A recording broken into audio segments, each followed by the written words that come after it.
Okay, just first off, I just want to give a warning that I will be using some of the language that is used in the film, which is very strong and like hateful against certain groups of people. And I'm just letting y'all know, before I start.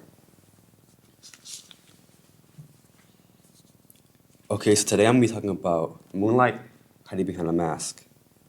And basically, the issue that I want to talk about surrounding this film is how the Black community is already discriminated against for their color. However, there's like a seeming ignorance surrounding homosexual people in this Black community, and this is something that the film Moonlight addresses. Now, Moonlight gives the audience an insight into the harsh reality of being a bi-curious Black man in Liberty City, Miami, at the height of the crack epidemic. And this is through the eyes of Chiron, as you see here. And the film follows Chiron's life during his childhood, his adolescence, and his adulthood. Now, what's important to know about Chiron is that he's shy, withdrawn, and the opposite of the others in his school. Because in his community, which is ravaged by drug and gang violence, the dominant idea of masculinity is to be violent, tough, and not showing weakness. And Chiron is opposite of this, as he is shy, timid, and doesn't talk much. As a result of this, Chiron is bullied by the other students. The film explores how Chiron handles this through his progression in life, and he meets other characters that offer different views of like how he is.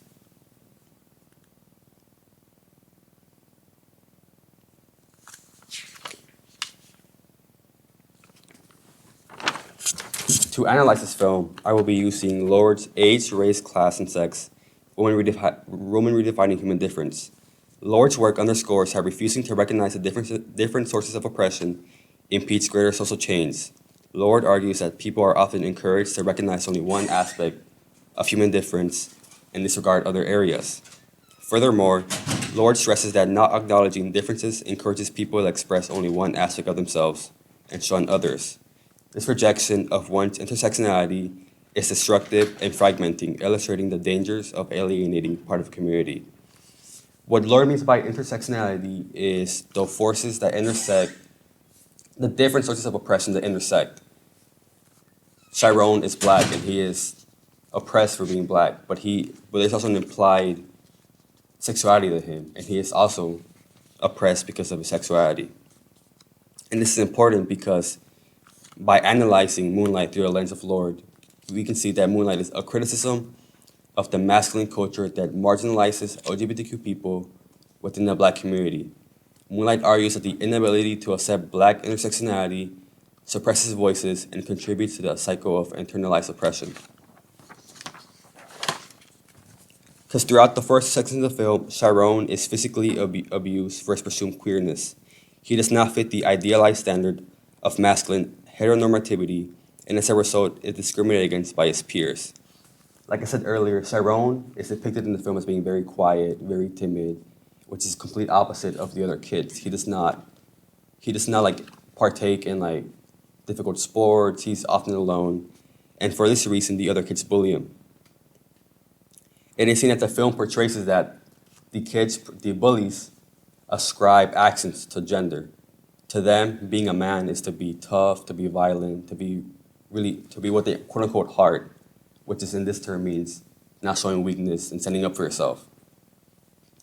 Because Chiron is quiet and deviates from this norm, they assign some sort of femininity to him. They do not see him as a man. They call him many words and call him gay and attack him for acting like a woman. To be gay is to be weak, and as a Black man, one won't be strong. It is argued that certain people are not considered people, placing them into a category of unreality and thus dehumanizing them. Chiron's implied homosexuality is not acknowledged or considered real, leading to physical violence against them. Chiron is blatantly discriminated against for his sexuality, being picked on every day at school, and called hateful things. This is not just relegated to his peers, but also to his own family.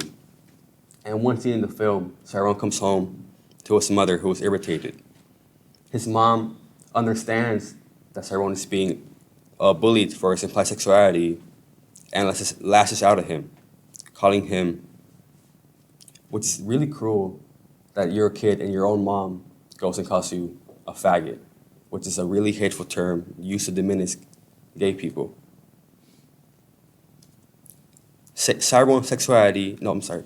In Lorde's eyes, humanity has been conditioned to see human difference as dominant, subordinate, and superior or inferior. Cyberone sexuality and withdrawn behavior does not align with the dominant black identity of hypermasculine behavior. Cyrone's peers see him as less than a man, being exemplified when one of his bullies describes Cyrone as having woman problems and forgetting to change his tampons.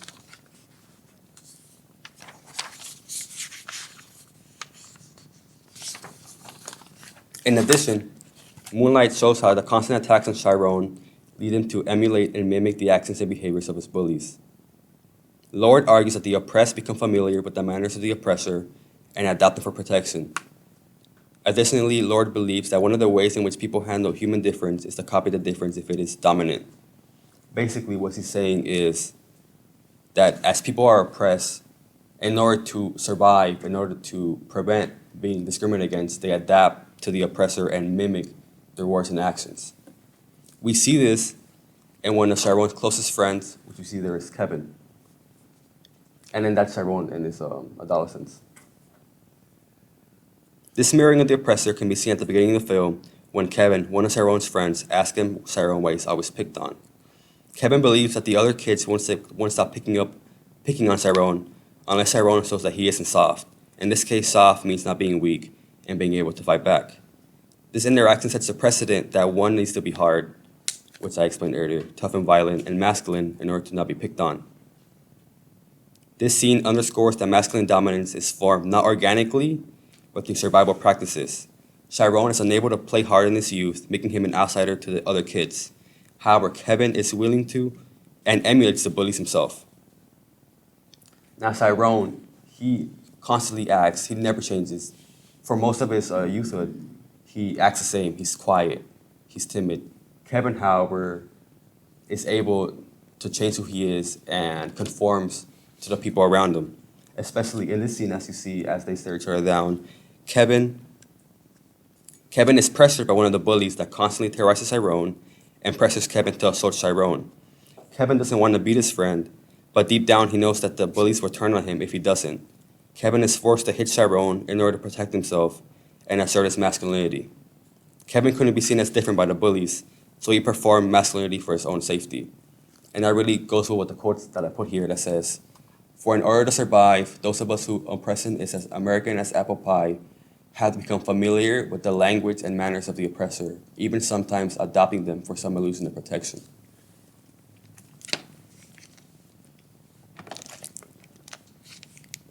What's important about the scene is how Kevin, who is one of Cyrone's closest friends, turns on him as a result of the outside pressure. Like this environment is so toxic and perpetuates this idea of one needs to be tough and violent and makes people act who they are not. And it even makes Kevin beat on his own friend.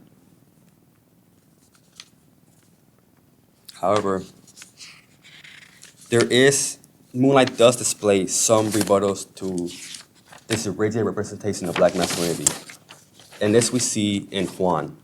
In the first part of the film, when Cyrone is a kid, he meets Juan, who was an Afro-Cuban crack dealer. Juan discovers Cyrone hiding in a crack house after he ran away from the bullies. Juan takes Cyrone and feeds him, later returning Cyrone to his mother. Cyrone will continue to visit Juan, and the two grow closer. Juan, although a drug dealer and masculine in appearance, is caring towards Cyrone and encourages him to be himself. In one encounter, Juan teaches Cyrone how to swim. This is a scene of great emotional intimacy and showcases Cyrone accomplishing how to do something on his own. Afterwards, Juan tells Cyrone that at some point you gotta decide for yourself who you're going to be. Can't let nobody make that decision for you. The way that Moonlight presents Juan is that although he is very tough and follows the ideal of black masculinity, he's very caring and tender towards Cyrone. He does not attack him for deviating from the established norm.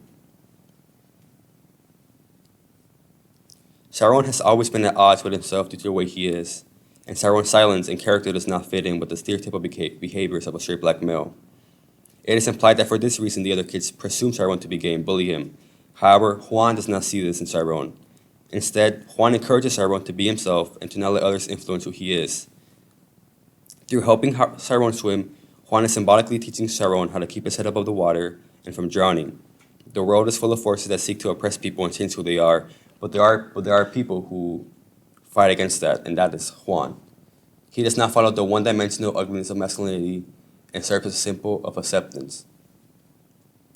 And what's interesting about Juan is that in the film we see him, that he is caring towards Chiron, he accepts who Chiron is, but at the same time there is a semblance that he also has adapted to the world around him. Although he's a nice person, ultimately he is a drug dealer. He deals crack to the neighborhood, and he still continues to perpetuate that toxic environment.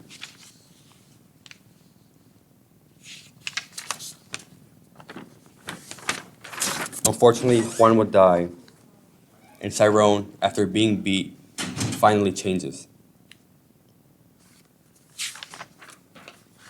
Just like Kevin, Chiron too would succumb to the oppressor of the outside world. Backed against a wall by society, Chiron lashes out. The day after his brutal beating, Chiron smashes a chair over the head of one of his bullies, and as a result is sent to a juvenile detention facility where he would change. Chiron was excluded from the category of manhood by his classmate, but after his violent act, Chiron became synonymous with hyper-masculine normativity.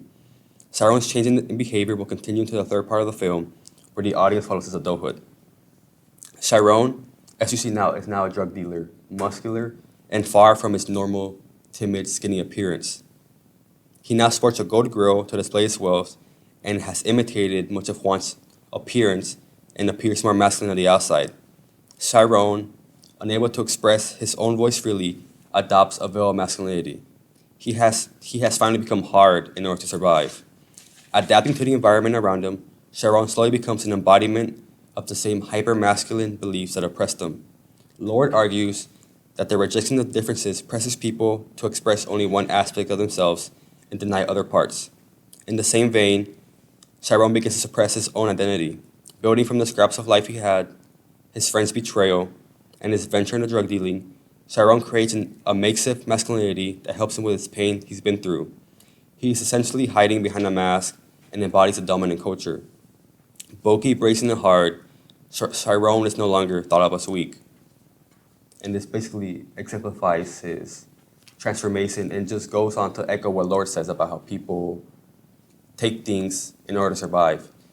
Chiron finally recognizes that he can't be seen as timid or gay in this community, and as a result, suppresses that and comes out hiding basically a mask, as my presentation say.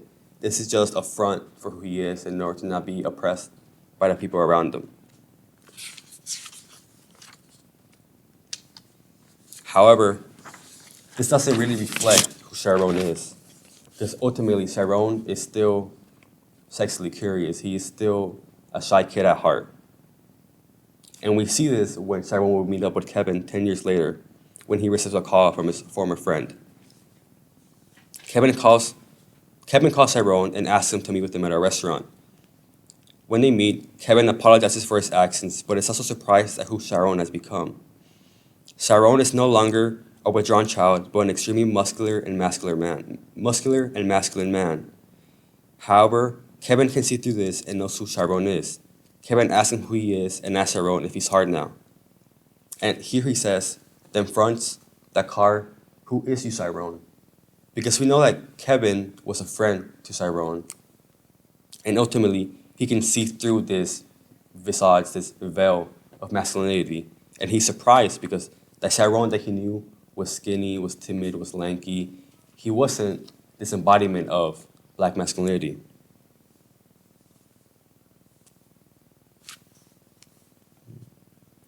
Kevin understands that this is just a mask, and Chiron slowly removes his mask.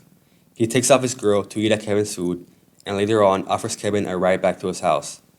This is where one of the most intimate scenes take place, where Chiron admits that Kevin has been the only man he has been sexually intimate with. Because Kevin was, I forgot to mention, the two were really close. They did have a sexual encounter once before Kevin turned on him. This shows us that Chiron has not pursued his sexuality since his adolescence, most likely as a result of the discrimination and marginalization he faced. The two then embrace and hold each other for the last 20 minutes of the film, displaying the love they have for each other.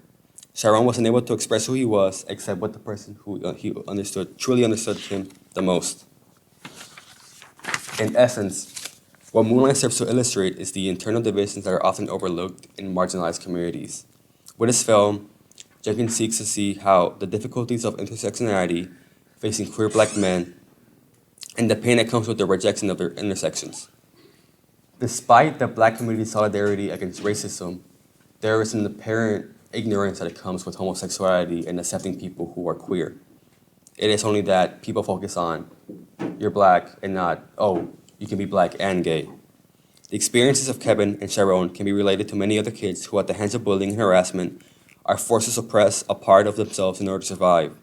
It's really hard to be a kid when you're tattooed most of your life and not changed.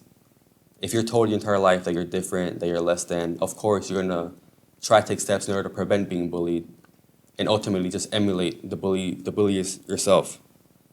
Many people see that the only way to survive being queer and black is to play the game and adopt toxic heteronormative behavior, essentially just acting just like everybody else. Stances like those continue to perpetuate the ideas of rejecting sexuality in the black community. It is divisive and rejects an entire section of the black community. Constant hatred and rejection only damages people, as in the case of Sharon and Kevin, and drives them to become people who they aren't.